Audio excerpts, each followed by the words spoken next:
Toda kutenda Mwari panguva ino yemadekwana nekuswera kwataita. Mwari vari pakati pedu. Kuri kutonhora asi nyasha dzaMwari dzakatiwandira nayo. Mwari dai angatikomborera. Ndokukwazisa kwangu sangano madekwana ano muzita raJesu. Toda kutenda nekuimbira zvakanaka. Nhasi toda kumbokurukurazve Mwari achitiitira nyasha kuvhura mushoko raMwari chinzwa zvimwe zvezvaJesu. Itendereiwo kumboimba zvishoma.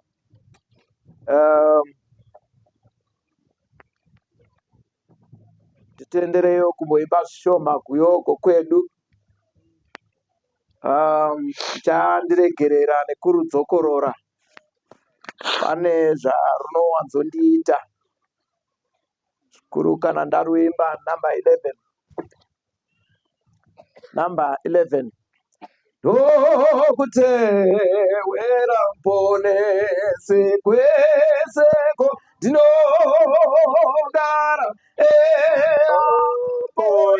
imwe monoyenda dendo ndokutewera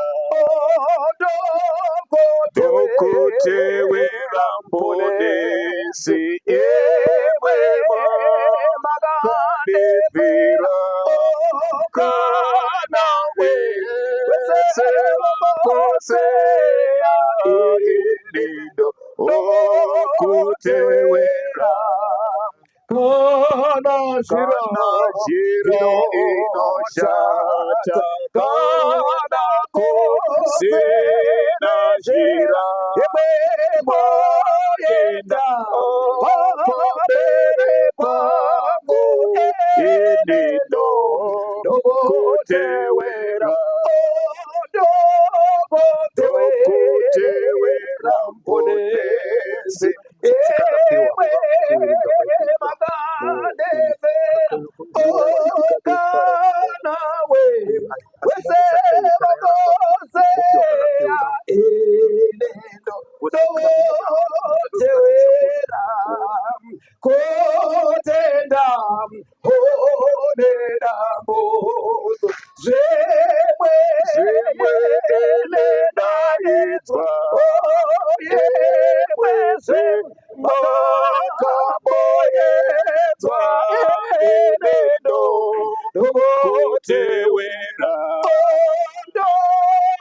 ndokutewera mponesi imwe makandifira kana wese wakoseya inindo ndokutewera kana ndanaone urombo koshayane kusafara inendotondera imwe makashoyenzindo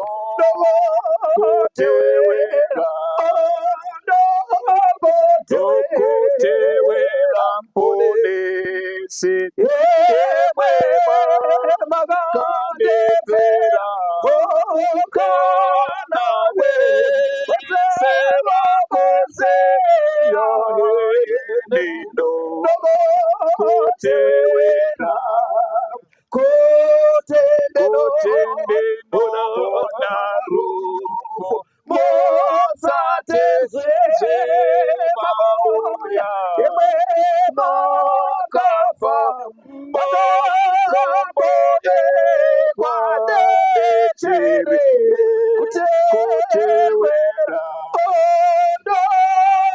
ndokutewera mponesi imwe makandifira kana wese wakoseya inindo ndokutewera. Haleluya. Amen. Mwari akukomborerei nekuimbira zvakanaka kuyoko gwendo. Ngatitsinziyei tinamate manheru Baba ana Ishe Jesu Kristu muponesi. Imi munogara nekusingaperi. Toda kutendai madekwana ano zvikuru nekuti muri Mwari. Maita henyu nezuva rinonzi nhasi rakanonosa Jesu kuuya. Nekuti zvimwe dai akauya zuro tisati tahwa kuprofita kwebhuku iri, vamwe vazhinji tairashikirwa noupenyu husingaperi. Onai kereke duku yemarondera yagara pasi pomumvuri wenyasha. Tauraiwo nesu kuti tingauya sei kumusha. Maita henyu takukumbira chingwa chinopisa chabikwa muhovhoni dzekudenga kuti tiuyewo tipakurirwe nemweya wenyu mutsvene nengirozi. Maita henyu nemweya wenyu mutsvene hatineti kuutenda. Mudzimu unoera wanguva watimirirawo pano kuzodudzira zvakavigwa mushoko renyu zvokuponeswa kwedu. Mbiri nekudzoka zvipo kwamuri nokuti munogara nokusingaperi. Haleluya. Amen. Toda kukutendai nekuimbirawo kuyoko kwedu ndokuteverai muponesi kwese kwandinogara. Ndinoruda parunoti kana zhira ikaipa kana kusitorina zhira yacho, imi munoenda mberi pasina zhira ipapo. Ini ndotera. Noruda kuyoko. Alright, regai tumorureka. Toda kufunda kubva mushoko raMwari. Nezuro ndakanga ndichifunda ndichitsvaga identity kuti ndizivevo vanhu vokutaura navo mukati mevhiki rino. Regai ndimboita find out. Hama dzomufi dziri pano. Amen. Hallelujah. Mwari agomborerei. Because handisi kuzotaura nachero munhu pana. Halo. Ndiri kutaura nehama dzomunhu. Hama dzomufi ndo dzinodiwa panogobwa nhaka kwedu. Amen. Ndinoida pfungwa rega ndimborava kubva mushoko raMwari. Ndiri pana Vatongi chapter 2. Nhasi ndoda kurava kubva pana Vatongi chapter 2. Manyamuranda washi timbofunda imwe pfungwa. Ndinovafarira mavhesi masharu. Amen. Ndinoada kwazvo. Imboirova shamwari kubva pavhesi ramu, vhesi ra6. Vatongi chapter 2 kubva pandima ya6 uchimhanya kuti tizorore hedu. Vatongi kana kuti Judges chapter 2 vhesi ya6 uchimhanya. Funda muranda washi. Verse 2. Vhesi ya6 chapter 2. Chapter 2 verse ya 6 ya Judges. Amen. Zvino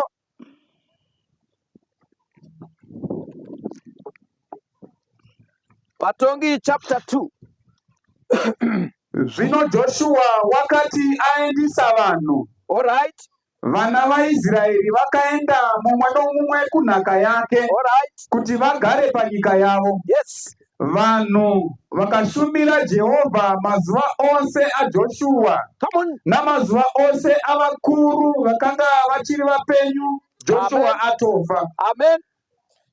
Ivo vakanga vaona mabasa makuru. Kwete ivo vakanga. Ivo vakanga vaona mabasa makuru akanga aitirwa vaIsraeri naJehovha. Zvino Joshua mwanakomana waNuni, muranda waJehovha, akafa.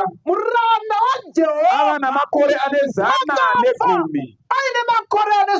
110. Verse 9. Vakamuviga panyika yenhaka yake paTimnati Heresi, panyika yamakomo aEfraimu, nechokumusoro kwegomo reGaashi. Zvino orudzi urwo rwose vakasonganiswa namadzibaba avo. Rumwe rudzi rukamuka shure kwavo rudzi rwakanga rusingazivi Jehovha kana basa raakaitira vaIsraeri. Come on, put the verse 11. Verse 11. Hello? Vana vaIsraeri Vana vaIsraeri vakaita zvakaipa pamberi paJehovha, vakashumira vaBhaari, come on. vakarasha Jehovha Mwari wamadzibaba avo. Brother wash. Sunungukai kugara pasi. Ndaida bhuku yavatongi iri kuti Joshua akagara pasi nokugovera Israeri nhaka yavo sokurayirwa kwazvakaitwa naMozisi. Zvikari vanhu vose vakashumira Jehovha pamazuva aJoshua navakuru vakanga varipo, nokuti vakanga vavona zvakanga zvaitwa naJehovha mhiri kworukova. Uripo here? Regai ndimboibwira pfungwa imko. Bhuku yangu yati zvino Joshua mwanakomana waNuni muranda waJehovha akafa aina makore ane 110. Seri kwake kukamuka rumwe rudzi rwakanga rusingazivi Mwari. Question mark.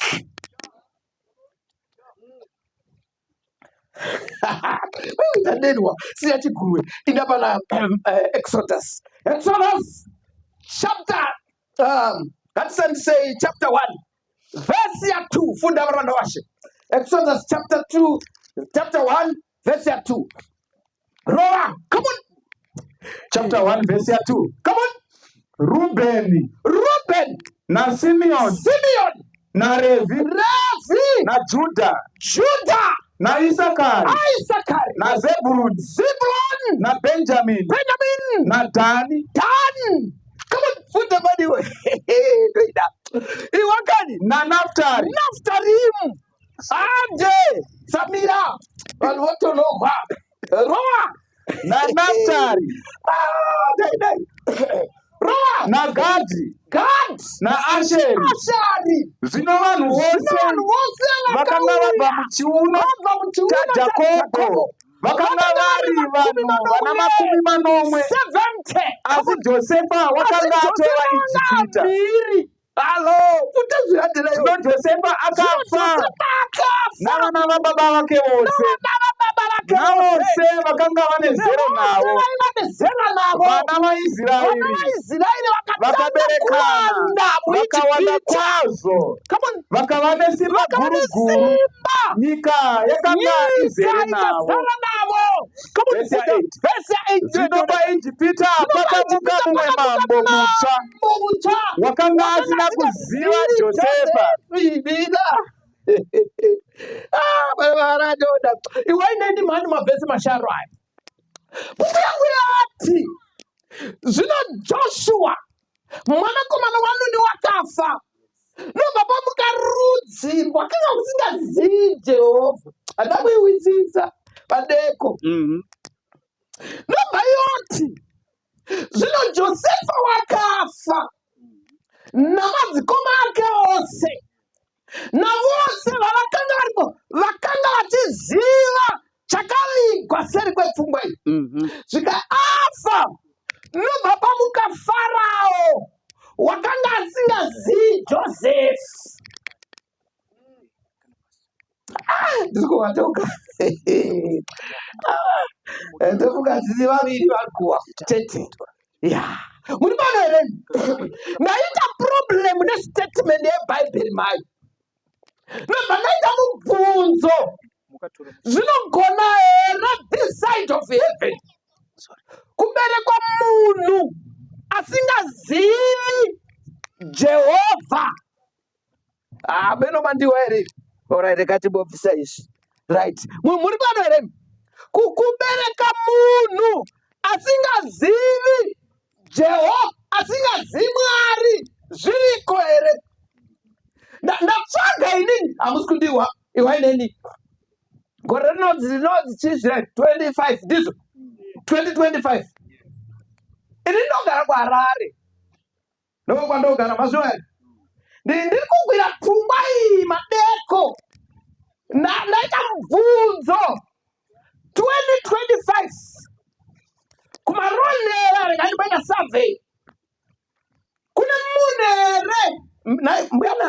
Tunisia 1896. Hello, dziri pano. Good. 1896. No banga for Benanda. Mandiwere. Yeah. Muribare. Lafa. Ndine problem 2025 kumaronera. Alipoere kumaronera. Asinga zimbwe Benanda.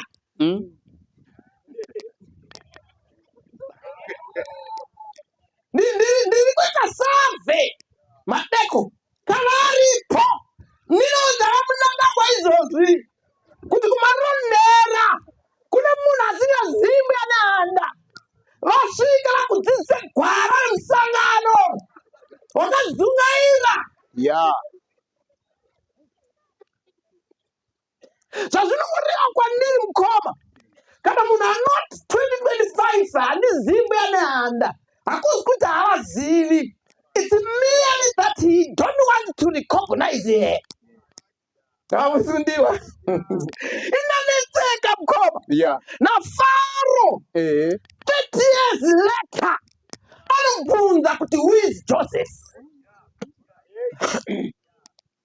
Vana vari kusara navo. Mamuchiziva here kuti 2025 kuZimbabwe kune inonzi granary program. Hello. Yeah. It is the handmaid of Joseph. 2025. Amen. How many years later after the death of Joseph? How can someone say, I don't know Joseph 25 years later? It is not a problem. Akamboita tungamiri say asingazivi nhoroondo yeIjipita. Yeah. True. Ndotapirikwa usiku.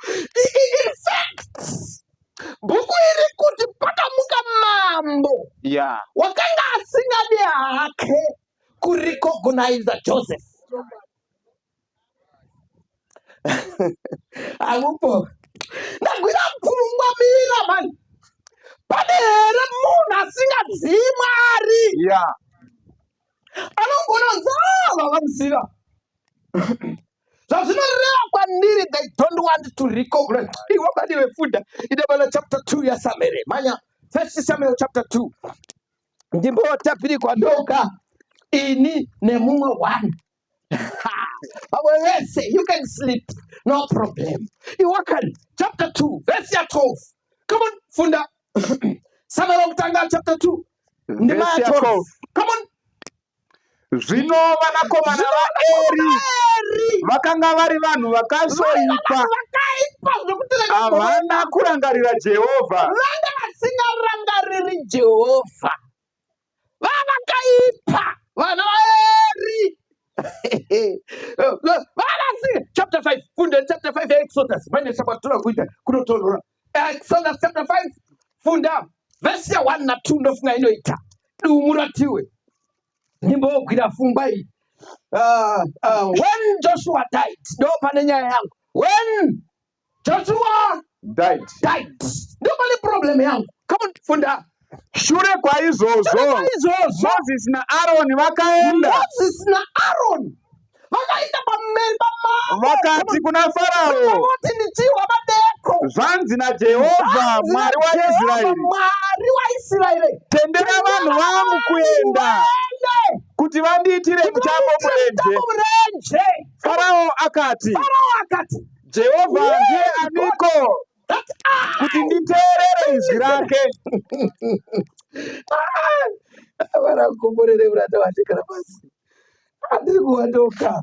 Mukomana anosvika sosvika pamusoro iyi zvikanzi yes tokubatsirai nei zvikaita tungana Jehovha kuti nai kuRidgeville munomudza vanhu kuti siyai zvivi.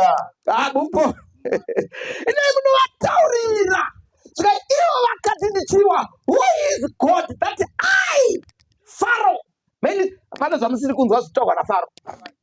Do you know kuti Pharaoh ranga risiri zita rake? Hello. Pharaoh was a title. Yeah. But to be a Pharaoh chimwe chawaifana kuita pamazuva ayo ekuziya Joseph. All right. To qualify kuva Faro. Number 2, kana wakura kuti unzi Faro, you automatically become a god. Come on, saka Faro being a god asked to listen to another god. He asked, who is he that I as a god may listen to him? By the way, there were 3 gods that are very prominent in Egypt. Number 1,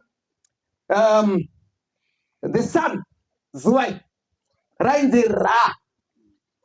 Hello? Sakarai Vamari. What was the concept of Egyptians? Number 2, the Nile River was a god. Yeah. Hello? Yes. Number 3, Pharaoh was a god. Yeah.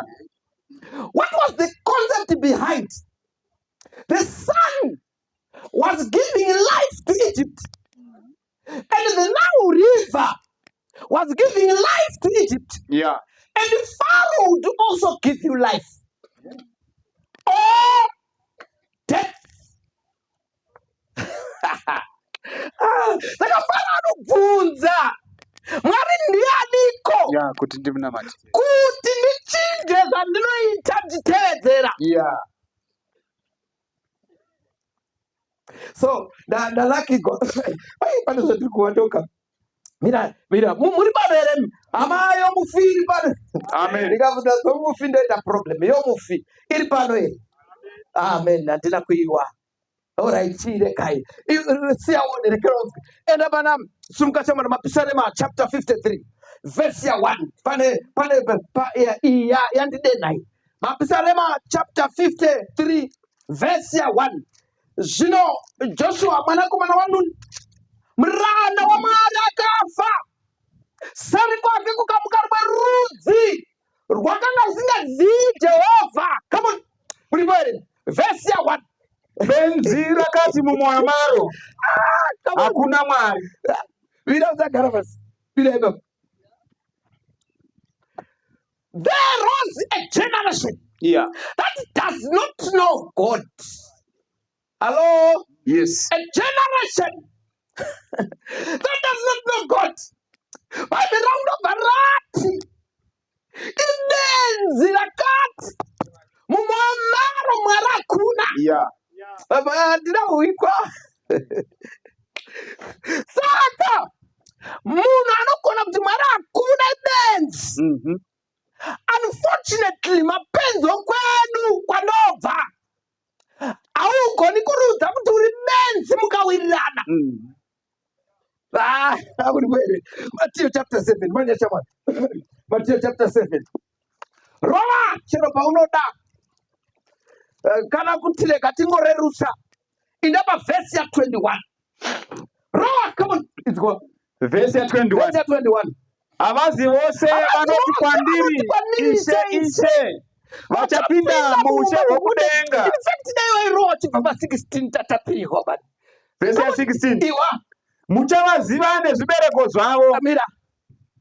Kwaine Bhaibheri. Benzi rakati mumwoyo. Kwete pashe. Mwari hakuna. Yeah. Zvikasiva hamurizivi. Nekuti mukarudza kuti uri benzi. Chechinovhagwa mukoma. Rinotsama. Aiwa zve16 fundas. Muchavaziva nezvibereko zvavo. Mazambiringa anombotanhwa paminzwa here? Miseiko imuchitanha mazambiringa kana maonde parukato? Alakuwa uzagara pasi. Alatorwa daina uba. Bhaibheri rangu rati, naimi seiko muchisununguka kutanha mazambiringa parukato? Wandoka. Benzi rakati mumwoyo maro. Mwari hakuna. Zvikai sakatoriziva sei? Zvikai muchariziva nezvibereko zvaro. Nokuti hakuna mugwavha unobereka maonde. Nditori nemubvunzo. Seiko makaita munhu ereta and you expect a prayer inoporesa vanorwara. Iye ari rukato. Ataenda usiku, atapinda usiku. Waiwai. Yeah. Sikai muchavazira futa ideyo atinayo kasira. Ande nayo. Muchavaziva nezvibereko Zvibereko zvavo. zvavo. Mazambiringa anombotanhwa paminzwa here parukato. kana maonde parukato? Maonde hatanhwi ipapo. Saka saizvozvo muti mumwe nomumwe wakanaka Muti mumwe nomumwe wakanaka unobereka zvibereko zvakanaka, chakanaka. asi muti wakaipa unobereka zvibereko zvakaipa. Muti wakanaka haungabereki zvibereko zvakaipa, vanongoberekawo ticha. nomuti wakaipa haungabereki zvibereko zvakanaka. Ngadaenderodzati kana kwazivurata washe dai taverenga Exodus chapter 2 verse ya 1 inoti zvinopaiwapo nomurume wavaRevhi wakanowana mwanasikana womuRevhi ndawandega paivapo nemwanakomana womuRevhi akanowana mwana womuRevhi. Imi munofunga pana zvakwe muRevhi nokuti hakuna muti wakaipa unobereka michero yakaipa. Benzi rakati mumwoyo Mwari hakudini, hamusi kundiwa. Kwedu kuna mapenzi waziwa here, muchavaziva nezvibereko zvani zvavo. Mapenzi okwedu vana Jandiro zvavanoita indakavaona panzvimbo chandakadzidza pamapenzi ekwedu. Mapenzi ekwedu haabiki chikafu, asi nguva dzose mapenzi ekwedu ukamuudza Jandiro kuti unopenga idi munositana kumba kunotova nechikaranga chokwedu chokuti wabata benzi ruoko, because ukaribata so harikuregedzi akamoni muri pare. Saka Jandiro manje zvaanoita anotenderera mumabhini so achinonga ti handiri kuwatoka hama yemufiri pare waneni. Saka anotenderera achidini achinonga. Saka imwe saini yekuratidza kuti iri benzi kunonga bhini.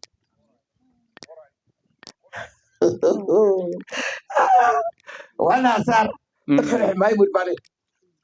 Benzi rinoonekwa nekunonga bhini mawai. Kana ukafunda neni mfundisi vakapamasikadhana kavatenderera zvavo vachirova so ndatiripo ndatinemi itsika yama yomufi kuva nemi mufundisi. Ndaiona chirodzo zvikaina mufundisi unotoona munhu so akarongedza tafura so kurongedza nemapokurips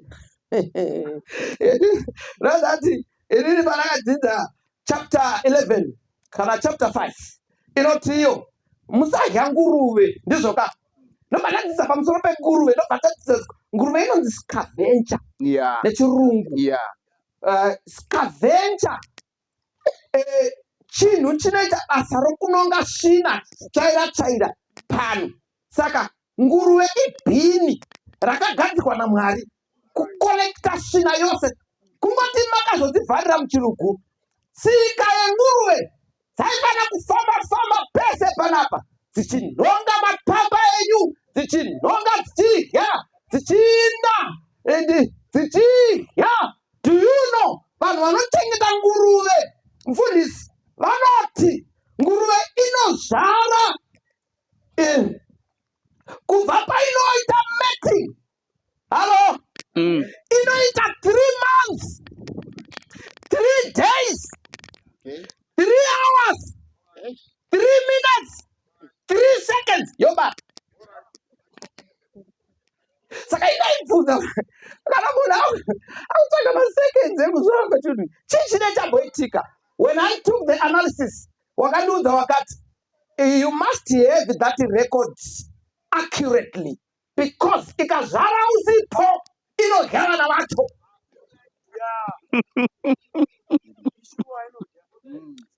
Ibhini rinopinda shuga, ropinda mazai akaora, ropinda zvose. Unoona murume ane tai akaita seni akamira pabrai achipinigura mapokrips. Ini ndodongorera ndoti ibenzi riri kunonga mubhini. Haukariudza kuti unopenga rakaita zvandakaita izvi munosvitsana kwamujiti. Benzi rakati mumwoyo maro Mwari hakuna, muchariziva namabasa aro. pachinhambo chokudya mundiro rinodya mubhini. Yeah.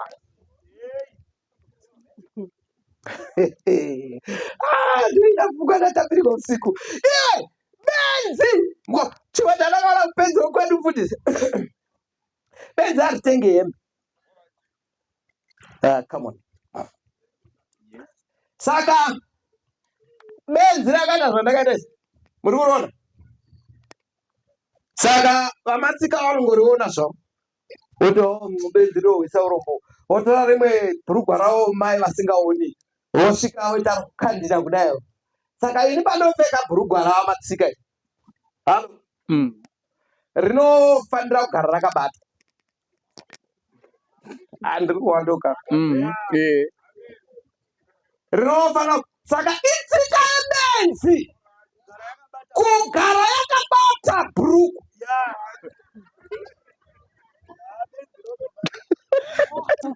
Hakuna benzi rinopfeka bhurugwa rinokwana. All right. Azviti. Kana mune nharo inaika murione masikati mangwana kuti uri benzi. Tione ungapedza musangano uri panapa. Ukasashugwa. Muchavaziva mabasa avo. Tarilai vanodongorera mabhini nevakakururirwa mabhurukwa.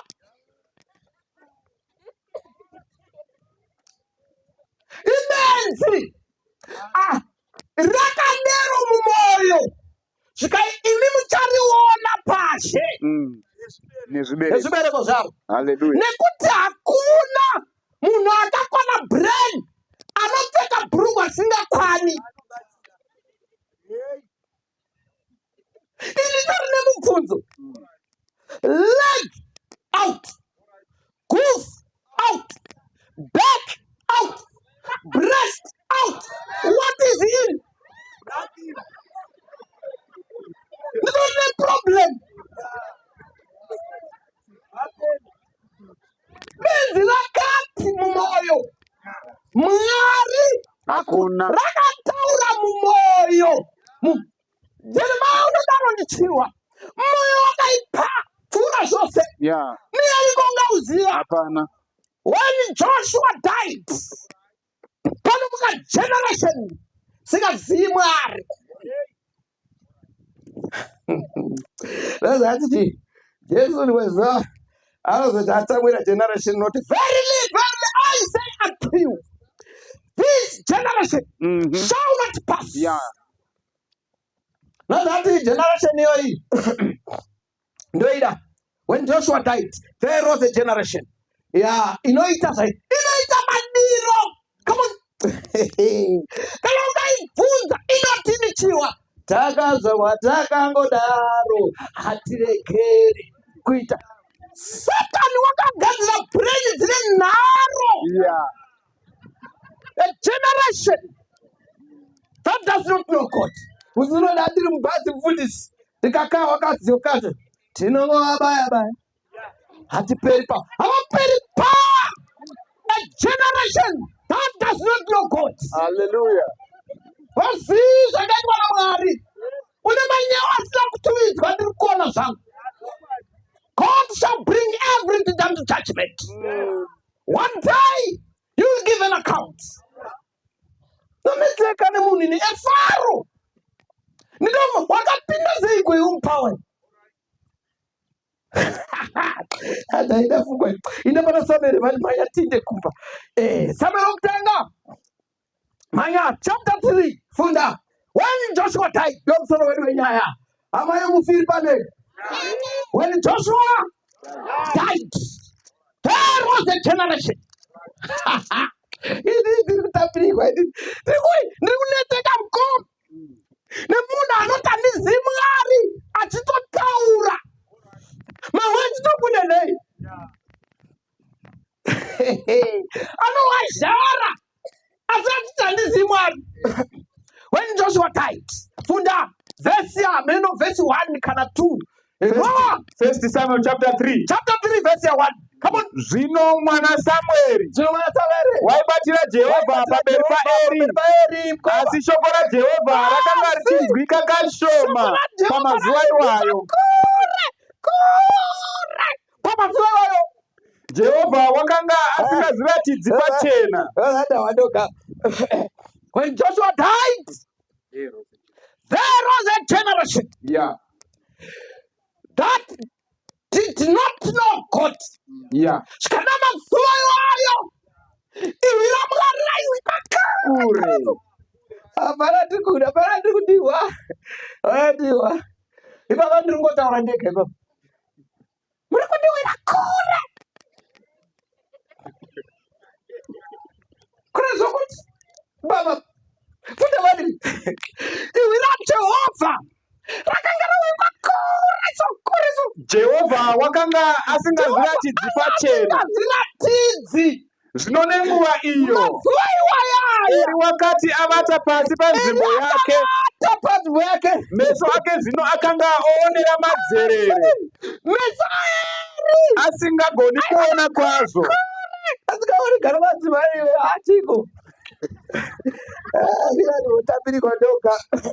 When Joshua died, hello, Yeah. zvikadzizvo mazuva akafa ukabva pavajudges, hello, unoenda pana Samuel, hello. Saka Joshua aenda asiyarongedza ndobva mamuka generation ndo mazuva akazvarwa Eri muprofita ndobva mwana agararai chakatinivadza brain dzaEri igeneration yaakararama mairi. Yeah. Do you know kuti everything matures? Amaitaura namufundisi, good things mature, error also mature. Yeah. Munhu anotanga achiba shuga otozoba imba. Everything mature. Do you know Eri akakura mugeneration iyi zvikai pamazuva aya when Joshua died ivira Jehovha rawika kure.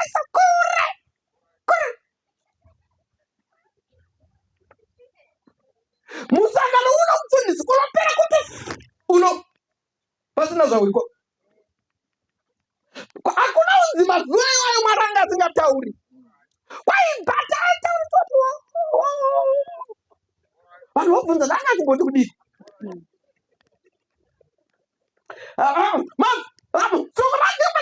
Zoti vanhu mazuva iwayo when Joshua died vanhu vanobvunza inichiwa elda inina ndichida kuti ngondiri kubvunzira vanhu ndapati ndingatozidimutsa kuti hembe yakareba ino ine ichigumira pakurega kufupika ndekupi.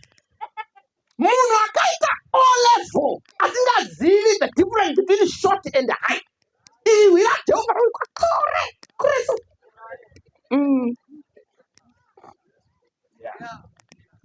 Handiti hauzivi marebere hembe.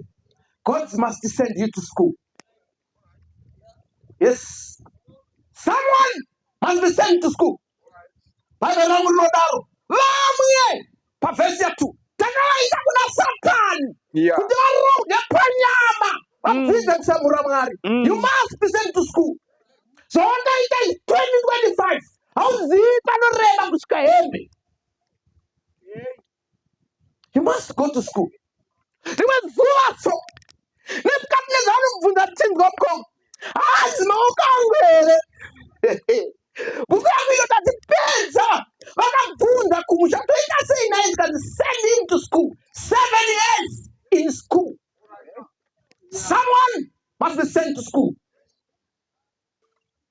Inoverenga chapter 4 nepukati rinoti and one day I became learned, lifted my eyes, looked up in the heavens and realized there is a God in heaven. Someone said, who is God? When you realize one day that there is a God in heaven, you will be learned man. Benzi rakati moyo maro Mwari hakuna abupo. Kwaile Bhaibheri rangu adara vatsira vatsika rokwedera padera kwai mazuva iwayo so Eri waiwonera kure. When Joshua died, the eyes of Eli are dim.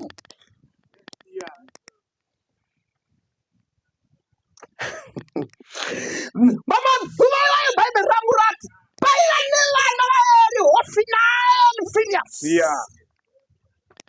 Vakaiswa zvakasvaipa. Dai waiverenga neni inoti vaenda kuvhestry, munoziva here inonzi vhestry, kanzi voenda nemadhokasi lita vachiita upombwe muvhestry. Ndoziva ndatiwa vana ungavarwadziwo. Pamazuva when Joshua died, there was a generation inogona kuitira upombwe muvhestry. Hauvasenji iva havasenjeki. Ukaona munhu akuko kuroti akabva mumaloji, akabva mumadhireni, akabva akaenda mumota, akabva iye zvino tofanatoitaka kunotoda maile dhokasi. Munhu iyeye benzi rakati mumwoyo, there is no God. Kana ukaiverenga inoti, ukaverenga ari mubhuku randakamononga inoti Patriarchs and Prophets, handinyatsokuziya hangu rinongo rinotiro vakasvika paposition yekuti vaiti Mwari haarevetsi pane zvaanoreva, kungoshikidzira vanhu. When Joshua died, there was a generation that does not know God. Ndatapirirwa uko kwai pamazuva iwayo svikai eri mai aiwonera kureso. Mazuva ndakapinda chechi inoyi, mazuva ndakapinda chechi inoyi, kwaya ndikamwa mudhara kaiti ndichechetere so kaindipowa zvokuti rikakura bhozi ndakamuchechetera aiti kana uri mufana uri muyuthi so ukapuwa basa usina bhachi. Ndiri kutaura nyaya yashari, saka don't worry, plus imi vatatu ndiri kutaura nehama dzomufi. Aibva abvisa rake okupa iwewe, saka raisvika umu waipedza vhiki ino nenouya yese uri chiseko chemayuthi without negotiation. Tinoti ndakakura so chechi inoyi, ndakapinda chechi inoyi ndandati kurei pandakaitedeuka, asi pane chimwe chandakafunga kuti madhikoni haatsinzinyi pamunamata, because waingonzwa kuti pamunamata ipapo mberi halo waroga, ende pavairoga simati vana mucheki kumashure wanzwa vachiti savanodarira munamato. Mazuva iwayo maziso aeri aiona kwazvo. Ndaona zvakuti handahwikwa. Meso aeri aiona kwazvo. Joshua afa akatanga kuona madzengerere.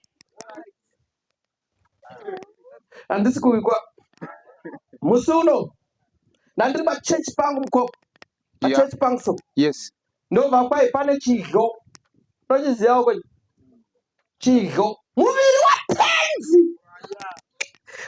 aungachii. Ndikaona musikana mutsvuku murefu so achitenderedza ruoko so kunonga muviri watenzi nenzwara tsvuku une manyawa asina kuturidzwa iwe. Ndiri kukuona zvangu chakanditira problem ndieri kudai ndiro so vachipfuura nepo ikanongwa akatarisa ini ndoikutura kwete yavanonga yavakabata. When Joshua died, there was a generation. Hamusi kundiwa ipapa dzirimo tsuku nzara une zvivindi. Do you know by the right Mwari asi kuchaonekwa nekuti aibudira kure achiisha kuuraya vanhu. Mweya waMwari tiri kushayiwa pano. Pane vanhu vari kuda vana vari kuvata muchando muno, but mweya waMwari uri kure nekuda kwako. Anoshanda akasvika panotungidza musasa uno. When Joshua died, there was a generation. Ndiri kungohumanaka.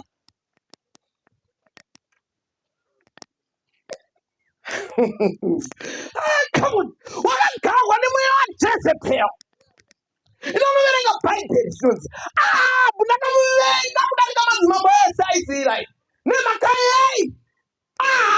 wakandoroora Jezebheli akadzidzisa chechi kupenda nzara kusvika nhasi. 2025 zirimo.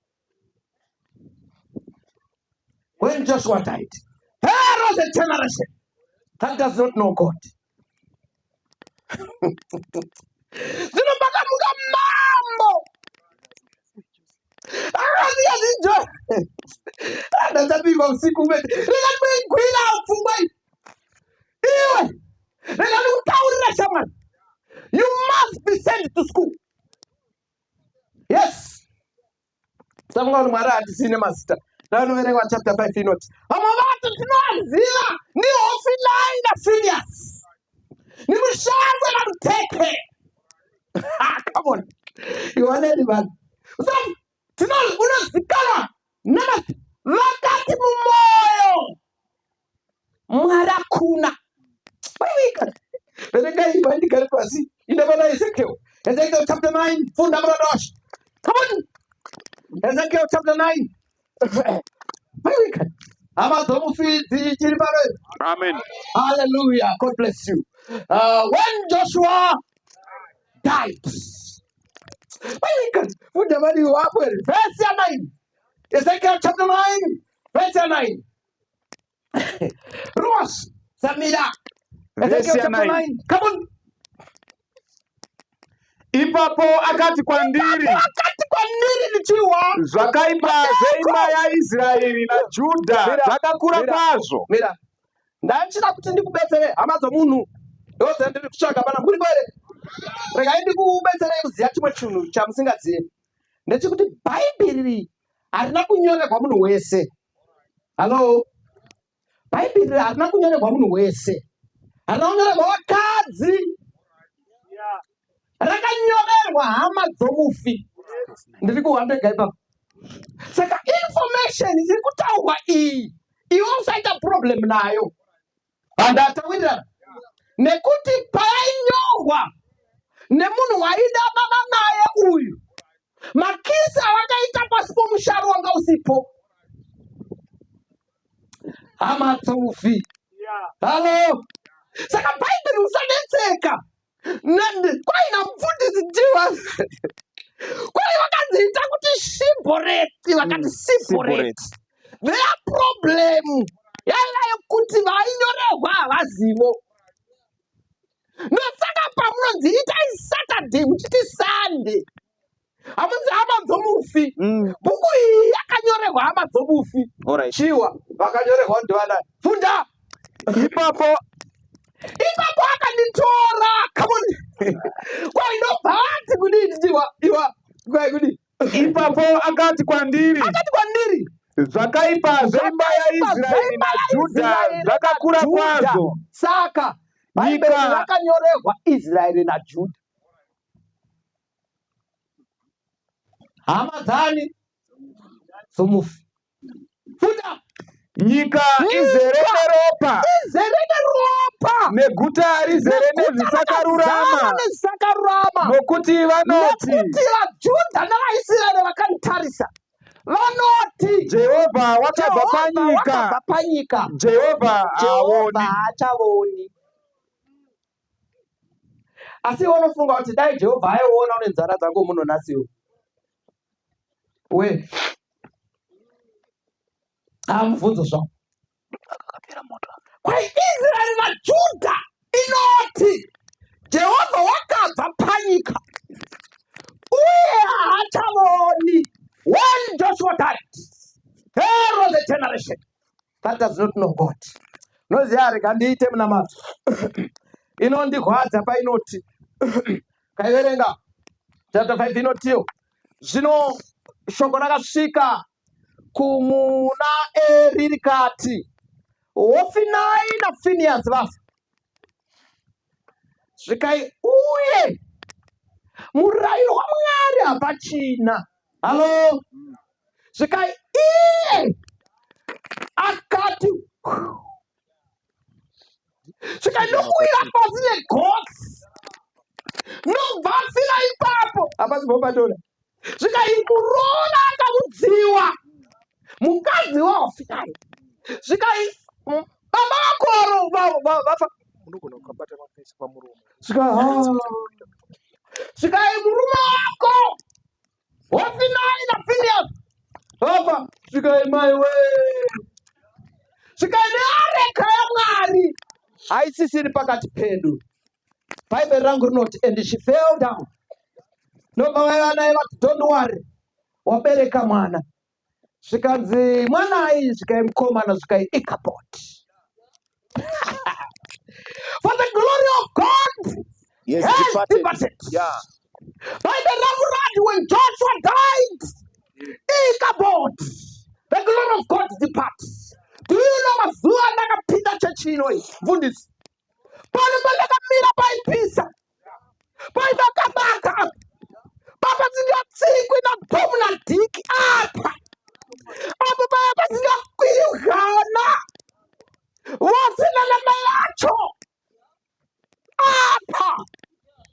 Zvikai vanoti Mwari wakabva panyika uye haachavoni. Ichabod, the glory of God has departed.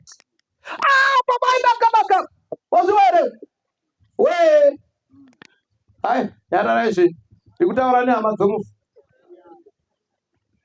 Apa paidziya paigara aiti zvakaina glory. Come on, the glory of God which appeared from nowhere. Paiti pakashama muromo so vana vaIsraeri vaipfugama voti zvese zvamataura tichaita. Yeah. When Joshua died, Ichabod, the glory of God has departed. Ndoda kuita munamato unokosha. Benzi rakati mumwe, there is no God. Svikai muchaziva namabasa avo nokuti hakuna mafamily anotama babubwa. We don't need you either.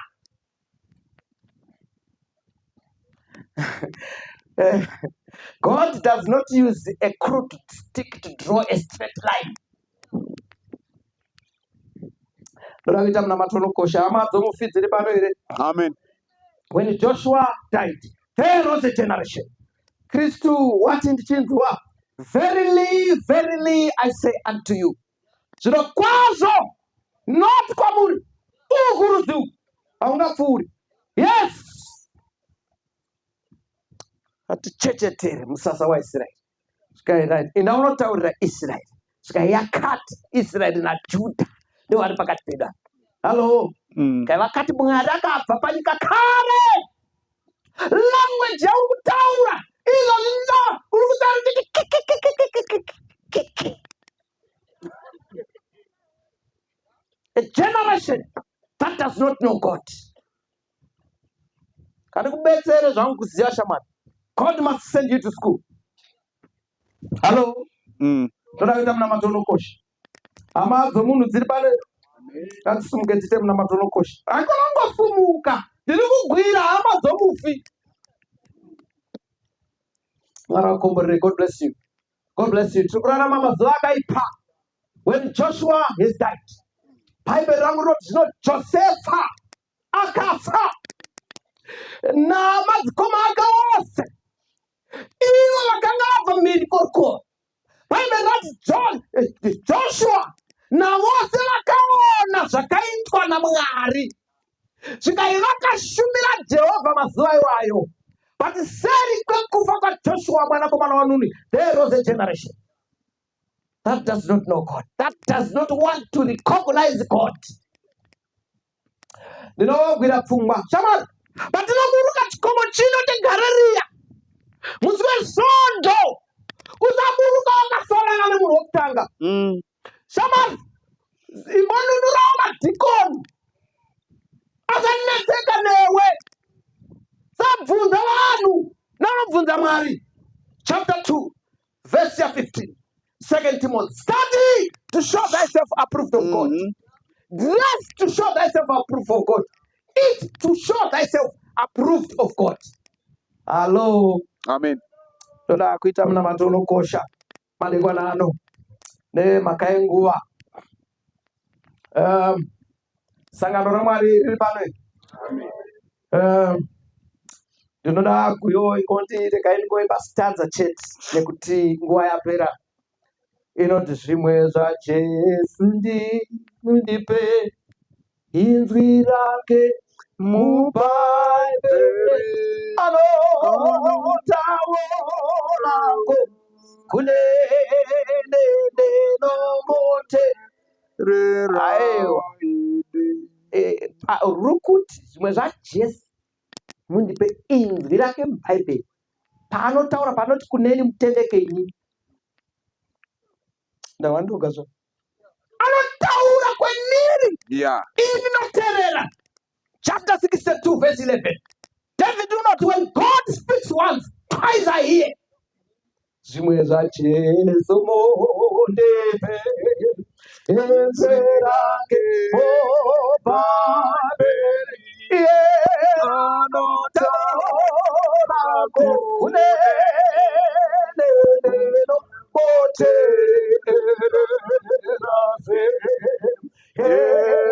Zvimwe zvaJesu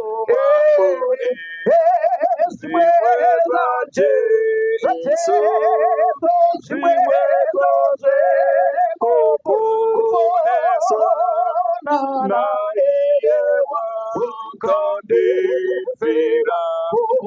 Zvimwe zvaJesu mundipe inzwi rake mubhaibheri anotaurako kunene nenomote.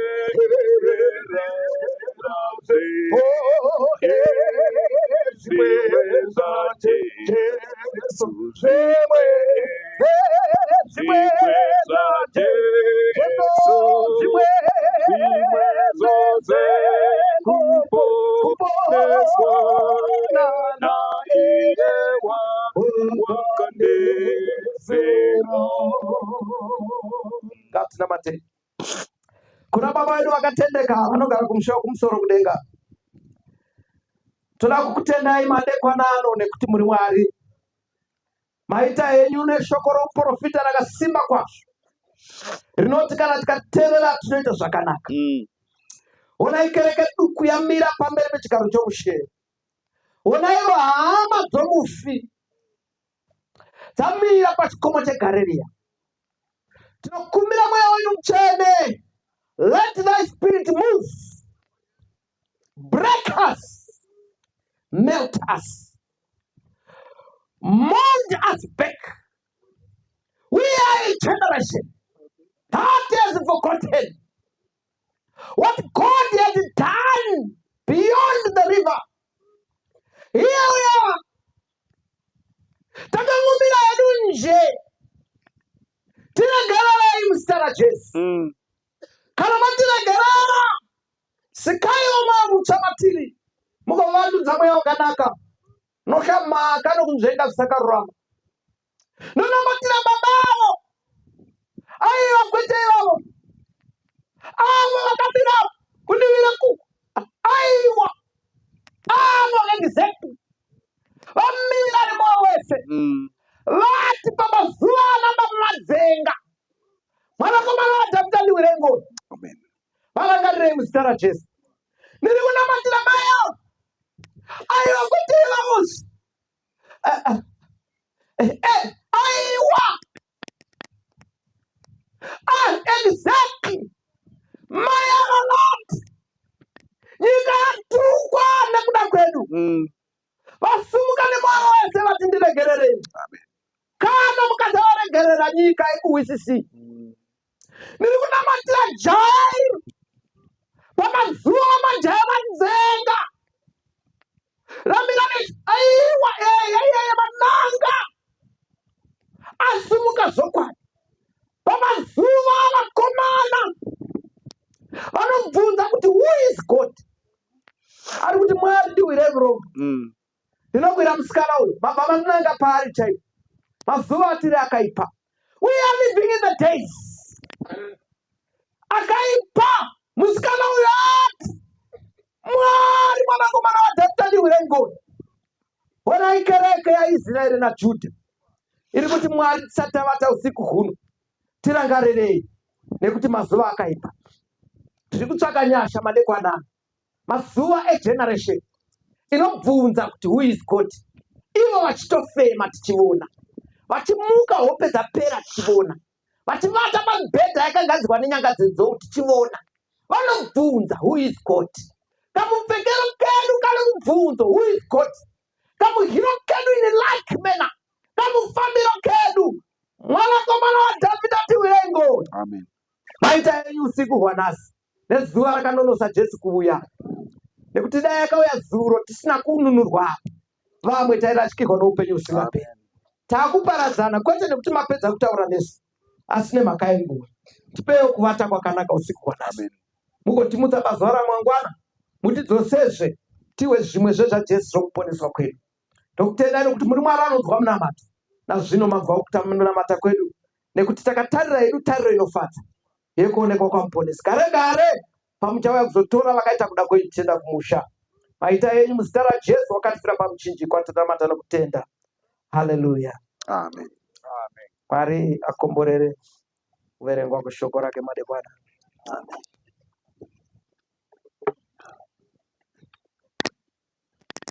Toda